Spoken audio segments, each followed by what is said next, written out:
Okay, so here's the anti-static wrist strap I'm going to send you. It's got the clip, alligator clip.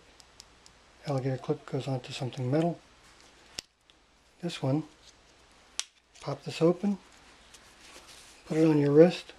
The metal plate goes against your arm. Pull it tight. It really doesn't have to be too tight, just has to be, so it's holding against your skin. Clip that down. Alright, that's on your arm. Right? And the little buttony end goes in there. Okay, now you just put this metal clip, alligator clip, onto something metal.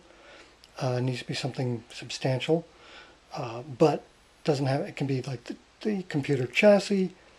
It could be a metal table.